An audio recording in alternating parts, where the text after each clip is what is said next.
Bonjour à tous. Ici, on va corriger un exercice. Ici, on nous dit, on fait réagir du zinc avec l'acide chlorhydrique. On a utilisé 3,55 g de zinc dans la solution d'acide de 555 ml à 0,180 mol par litre. Le gaz est récupéré par le déplacement vers le bas de l'eau. La vapeur d'eau récupérée a une pression de 3,17 kPa. Quel est le volume du gaz à TPAN? En fait, qu'est-ce qu'ils nous disent? On a fait réagir du zinc et de l'acide. Et puis, il y a du gaz qui va se former, on veut calculer le volume de ce gaz-là. Mais on va partir, c'est comme un hamburger, on va le manger morceau par morceau. Donc, partons une à la fois. Ici, ils me disent, on a fait réagir du zinc avec l'acide chlorhydrique. Pas la première chose que je vais faire, mais j'écris cette réaction la première. Donc, première chose, la réaction. J'ai du zinc qui va réagir avec du HCl. Alors, qu'est-ce que ça va me donner ça?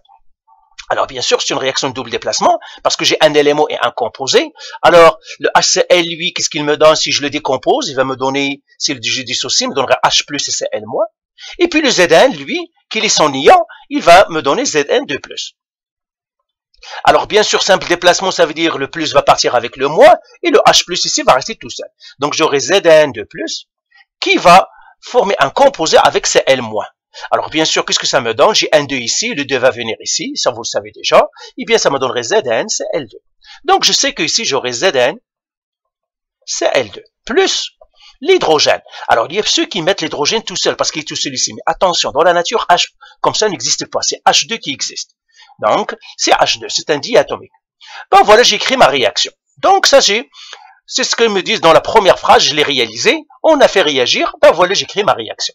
Continuons. On a utilisé 3,55 g de zinc dans la solution d'acide de 555 ml à 0,18. C'est ça. Là, il me donne de l'information. Alors, deuxième chose, je sors mes informations. Il me donne de l'information sur Zn. Donc, Zn, il me donne quoi? Il me donne sa masse. Parce que c'est les grammes. Donc, les grammes, c'est la masse. Donc, il me donne sa masse. Masse est égale à 3,55 g. Mais moi, je trouve de la chimie. Donc, dans la chimie, ben, le champ lexical de la masse, c'est le nombre de moles et la masse molaire. Donc, en chimie, dès que vous voyez la masse, eh bien, il y a le nombre de moles quelque part, il y a la masse molaire quelque part. C'est ça. Et puis, qu'est-ce qu'il me donne aussi? De l'information du HCl. Le HCl, il me dit, il a un volume de 555 ml. Pourquoi c'est un volume? Parce que c'est les millilitres. Les millilitres, c'est un volume. Et puis, à 0,180 mol par litre. Mol par litre, c'est une concentration.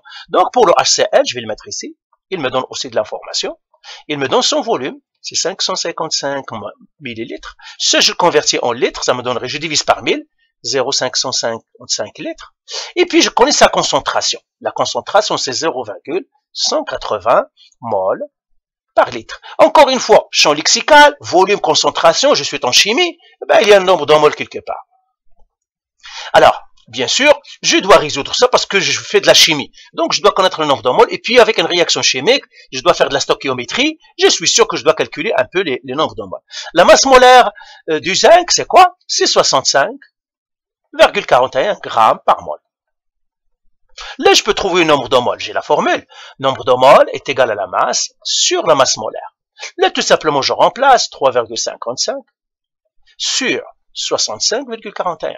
Et ça me donne quoi? Ça me donne 0,0543 mol. Et bien, je vais l'écrire ici. Ça me donne 0,0543 mol. Même chose ici, pour le HCl, je peux calculer son nombre de moles. Comment je vais le faire? Eh bien, le volume, je sais que la concentration est égale à nombre de moles sur le volume. Eh bien, tout simplement, je peux isoler le N. Le N, c'est C fois V. Et puis, je fais le calcul. Donc, la concentration, c'est 0,180 qui multiplie le volume, qui est 0,555. Et ça me donne quoi? 0,999 mol. Donc, voilà. Je sais que le nombre de moles de HCl que j'ai mis, c'est 0,999 mol. Voilà. Alors, ici, on va arrêter ici sur cette vidéo et on continuera l'exercice. On va le faire sur plusieurs étapes. Donc, vous voyez ce qu'on a fait pour la première étape? On a suivi tout simplement l'exercice. On a écrit notre réaction chimique. On va l'utiliser plus tard parce qu'on doit trouver le gaz. On a sorti les informations qu'ils nous ont données. Et selon le champ lexical des informations, ben on trouve ce qui nous manque. Par exemple, ici, le nombre de moles qu'on vient de trouver. Allez, voilà, bye.